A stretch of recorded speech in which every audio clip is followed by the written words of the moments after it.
Pemirsa, diperlukan sosialisasi pemilu untuk suksesnya perhelatan 5 tahunan pemilu 2014. Segmen pemilih pemula menjadi target utama Komisi Pemilihan Umum KPU. Pemilih pemula diperkirakan antusias menyambut pemilu 2014. Berdasarkan jajak pendapat yang digelar lembaga survei Indobarometer, 86,9% pemilih muda ingin menggunakan hak pilihnya. Sayangnya, keinginan memilih pemilih muda tidak selalu berbanding lurus dengan tingkat partisipasi mereka. Dari 1.200 responden, 30,1% responden masih menunggu kampanye. Sedangkan yang masih ragu atau bingung sebanyak 28,6%. Tingkat golput dari tahun ke tahun tidak bisa dianggap rendah. Bahkan, trennya meningkat dari pemilu ke pemilu. Jika tingkat partisipasi politik pemilu 2004 sebesar 84,07%, pada pemilu 2009 hanya 71%. Maka kita harus berikan pemahaman yang cukup kepada mereka, kenapa memilih itu penting, bagaimana cara memilih. Kemudian dia harus tahu siapa yang akan dipilih dan nanti dampaknya apa. Bagaimana jurus KPU menggait pemilih pemula untuk berpartisipasi dalam pemilu mendatang? Untuk membahas masalah pemilih pemula, pemirsa, di studio sudah hadir Ketut Udi Prayudi, staf ahli Komisi Pemilihan Umum Pusat atau KPU. Mas Udi, saat ini pemilih pemula yang sudah masuk data pemilih tetap KPU ada sekitar 18 juta menurut catatan saya. Ini sudah menjadi target KPU atau masih kurang?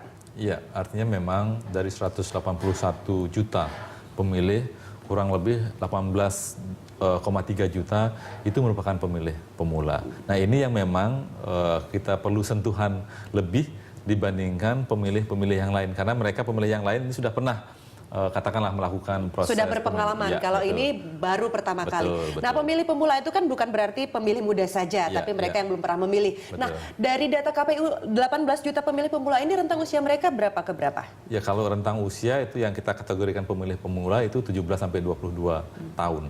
Ya, termasuk juga umpamanya ada TNI Polri yang sejak awal ketika mungkin dia belum memasuki 17 tahun ternyata sudah menjadi anggota TNI Polri, sekarang sudah menjadi purnawirawan, tentunya mereka menjadi pemilih pemula. Artinya sekarang masih ada juga pemilih pemula yang berusia mungkin di atas 40-50-an tahun begitu karena belum pernah memilih. Apa sebetulnya target KPU untuk mendorong mereka betul-betul berpartisipasi nanti saat pencoblosan? Ya, memang pemilih pemula ini kan penting kita berikan informasi.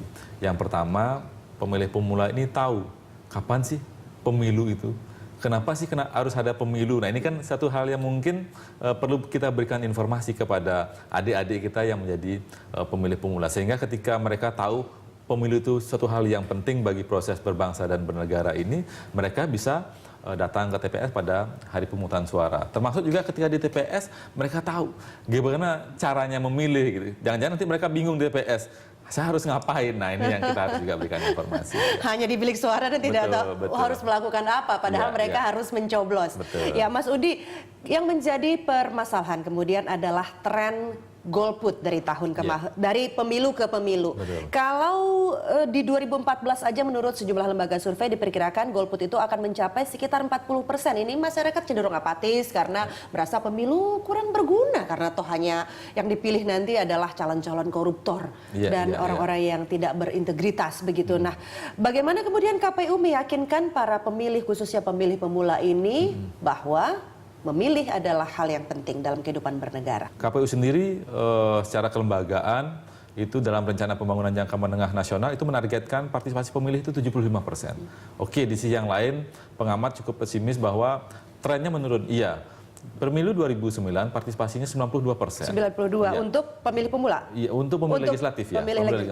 Pemilu legislatif itu 92%. Pemilu 2004 itu 84%, terus 71% pemilu 2009. Artinya trennya menurun? Memang trennya menurun. Ini juga banyak faktor. Tetapi kami cukup optimis karena faktor katakanlah golput itu tidak hanya semata mereka tidak menggunakan hak pilih, tetapi bisa jadi kualitas data pemilih yang buruk itu juga bisa memunculkan kelihatannya dia golput, padahal di sana muncul katakanlah pemilih-pemilih ganda di pemilu-pemilu yang sebelumnya. Tapi kalau sekarang KPU kan kalau kita lihat melakukan pembersihan terhadap daftar pemilih ganda, tentunya kita harapkan memang inilah senyatanya pemilih yang ada. Mas Udi, kita akan lanjutkan pembicaraan mengenai bagaimana KPU meraih pemilih pemula untuk ikut berpartisipasi di pemilu. Sesaat lagi ya Mas Udi. Pemirsa, tetaplah bersama kami di Bedah.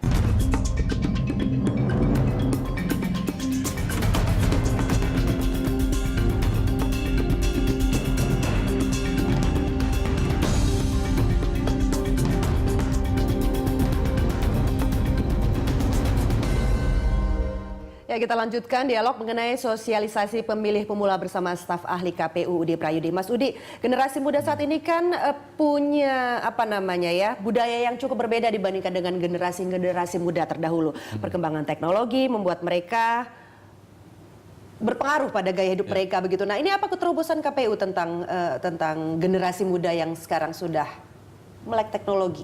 Iya, memang kalau kita lihat sekarang ini kan anak-anak muda gitu ya tidak hanya kita kategorikan sebagai pemilih pemula, mungkin anak SD, SMP sudah mulai Facebookan, termasuk juga Twitter. Artinya kita harus juga melihat potensi-potensi untuk bisa kita lakukan sosialisasi melalui sosial media. Ini tentunya harus dicermati oleh kita selaku penyelenggara, semua potensi harus kita masuki. Di mana kira-kira ruang-ruang bermainnya anak-anak muda pemilih-pemilih pemula ini kita harus juga cermati. Nah, itu sudah sejauh mana kemudian mengikuti tren perkembangan teknologi, misalnya sosial media gitu? Apakah apa yang dilakukan KPU untuk memasuki dunia generasi muda sekarang ini? Iya, kita sudah masuk kepada ruang-ruang sosial media. Artinya melalui sentuhan-sentuhan baik dari KPU pusat secara berjenjang, ada teman-teman di KPU provinsi, teman-teman di KPU kabupaten, mereka membuka akses sebegitu luas terkait dengan sosial media.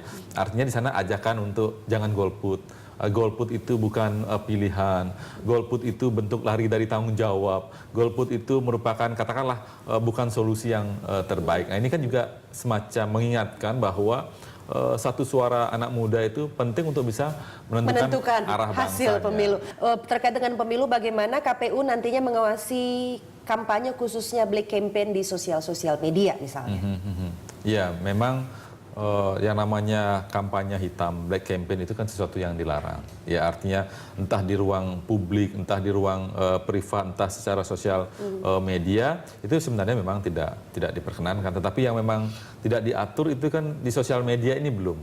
Nah, artinya kesadaran masyarakat lah, ya. Kesadaran peserta pemilu, kesadaran katakanlah pemilih siapapun itu untuk tidak menggunakan ruang-ruang yang tidak diatur. Nah, ini masalahnya kan kita tadi berbicara mengenai pemilih pemula. Pemilih pemula relatif belum melek politik begitu. Nah, kemudian mereka dapat serbuan black campaign di sosial media yang dekat dengan dunia mereka begitu. Bagaimana kemudian KPU mengantisipasi atau mengatasi? Anak-anak muda kita kan di sekolahnya ada pendidikan kewarganegaraan ya. Artinya mereka walaupun secara intens mereka paham terkait dengan bagaimana itu pemilu, tapi mereka bisa membedakan mana yang mereka bisa harus tangkap manfaatnya yang positif, mana yang mereka harus tinggalkan suatu hal yang negatif. Tentu kita pertimbangkan untuk bisa dilihat apakah ini penting untuk segera kita atur. Tapi paling tidak jangan sampai katakanlah sesuatu itu baru tidak dilakukan kalau ada aturannya. Kita paham bahwa itu tidak boleh, tapi karena tidak ada aturannya kita bablas saja. Tapi kita harapkan bahwa kesadaran semua pihak, walaupun itu tidak diatur, tapi secara etik itu tidak diperkenankan atau tidak dibolehkan, maka kita harapkan itu tidak dilakukan oleh semua pihak. Mas Udi, kalau Anda melihat tren sosial media yang berkembang di kalangan anak muda begitu masifnya, apakah lebih banyak manfaatnya atau mudaratnya begitu untuk kualitas calon legislator misalnya, caleg begitu? Karena kan ini kan caleg itu sekarang sudah mulai menggunakan media-media sosial untuk mendekati para pemilih, terutama pemilih pemula.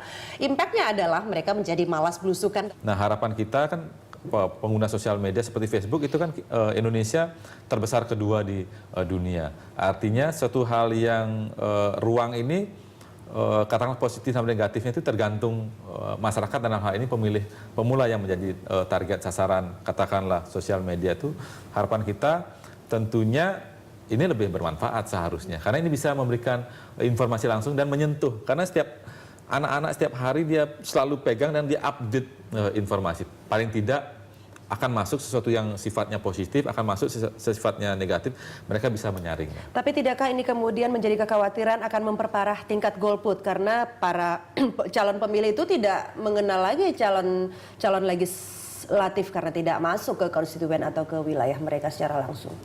KPU pusat itu memunculkan daftar riwayat hidup seluruh calon anggota legislatif. Artinya di blog KPU, di website KPU dan juga di website teman-teman di KPU provinsi maupun kabupaten kota, sehingga pemilih kita tuh tahu oh si A ini track recordnya apa, pekerjaannya apa yang sudah dia lakukan, kan ada di website, ada di daftar riwayat hidup masing-masing calon. Sehingga mereka mulai sekarang sebelum hari pemungutan suara tanggal 9 April mereka bisa melihat saya memilih si A, dia lihat track recordnya seperti apa. Ini ada di website KPU sehingga pemilih kita tahu siapa yang akan mereka pilih dan apa latar belakang. Ini penting.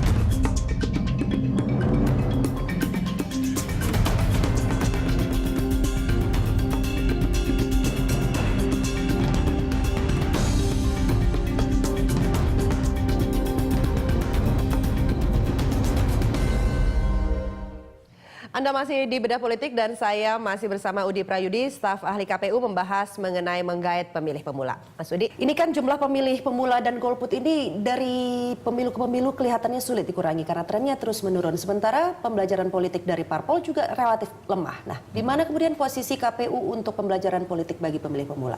Kalau kita lihat sekarang, setiap saat ini KPU mensosialisasikan di kalangan perguruan tinggi dengan KPU Goes to Campus, ya, dengan pemilih-pemilih pemula tingkat SMA oleh KPU di daerah maupun PPK Panitia Pemilihan Kecamatan maupun PPS Panitia Pemungutan Suara. Artinya ini dilakukan. Kalau mungkin dengan di daerah dengan Karang Taruna, itu muda-mudi dan sebagainya, ini juga oleh teman-teman itu dilakukan. Selain umpamanya kalangan-kalangan terdidik di tingkat katakanlah perguruan tinggi dan lain sebagainya. Ini artinya puluhan perguruan tinggi diajak bekerjasama oleh KPU, dan di sisi yang lain KPU juga mengajak ya komponen masyarakat, baik itu kalangan pelajar, mahasiswa maupun tokoh-tokoh agama, termasuk tokoh-tokoh perempuan disabilitas sebagai relawan demokrasi. Artinya di tiap kabupaten itu ada yang namanya relawan demokrasi. Artinya mereka secara sadar orang-orang ini baik itu di kalangan pemilih pemula, perempuan, disabilitas, dan juga pemilih tokoh keagamaan itu secara sadar siap berada di garda terdepan untuk bersama-sama memberikan informasi kepada masyarakat. Artinya kalau hanya penyelenggara semata, ini kan kita keterbatasan orang. Makanya relawan-relawan ini, agen-agen ini yang juga sebagai ujung tombak kita untuk memberikan informasi di lingkungannya dia masing-masing. Katakanlah umpamanya teman-teman mahasiswa ya di lingkungan keseharian mereka di kampusnya. Ini memberikan semacam pemahaman politik begitu ya. Yang sederhana saja sebenarnya. Yang sederhana. Nah, yang sederhana juga dilihat oleh pemilih pemula khususnya adalah bahwa mereka sudah kelihatan mulai antipati terhadap politik begitu kan, atau politisi begitu, karena kita lihat kasus korupsi terbongkar di mana-mana seperti kita sudah bahas tadi begitu. Nah, bagaimana kemudian KPU atau relawan-relawan KPU tadi itu memberikan pencerahan kepada pemilih?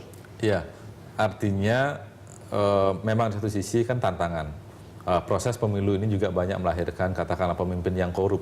Nah, artinya hal itu tidak menutup katakanlah membuat dunia ini menjadi mati, kita harus pesimis dan pada akhirnya berdiam diri tidak menggunakan hak pilih. Nah, kami yakin bahwa di antara sekian banyak calon ini masih banyak calon-calon yang punya potensi dan kualitas yang baik. Artinya silahkan masyarakat mencermati, hanya pilih satu yang terbaik di antara yang menurut kita itu yang terbaik.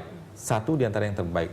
Seringkali kan kita pilih yang terbaik di antara yang terburuk. Kan ini kalau saya lihat sekarang dengan partai yang semakin ketat, dengan proses yang ketat dari 38 partai politik menjadi hanya 12 partai politik, artinya ini kan partai-partai yang punya kualitas, memenuhi persyaratan sebagai peserta pemilu. Nah, harapan kita memang masyarakat sekarang sadar ini sesuatu yang berbeda di 2014. Ini harapan kita bahwa oke lah yang korup sudah lewat, kalau toh memang ada masih berproses ya nggak usah dipilih kan, nah, ada yang lain. Iya. Problematikanya kemudian adalah bagaimana pemilih pemula ini tahu mana yang tidak usah dipilih itu atau mana yang seharusnya dipilih. Termasuk juga tugas KPU untuk menunjukkan daftar riwayat hidup masing-masing calon sehingga kita punya data yang cukup pemilih kita. Kalau dulu kan nggak punya kita website KPU. Teman-teman pemilih sekarang bisa mengecek di www.kpu.go.id. Semua ada di sana. Oke, www.kpu.go.id. Nah, mungkin ini pemirsa bisa melihat juga ya, atau membuka website KPU dan melihat daftar riwayat hidup caleg-caleg yang nantinya akan dipilih pada pemilu bulan April tanggal 9 begitu. Ya, Mas Udi, terima kasih telah berbincang dan berbagi informasi bersama kami di Bedah Politik. Semoga sukses menyelenggarakan pemilu Terima kasih. 2014.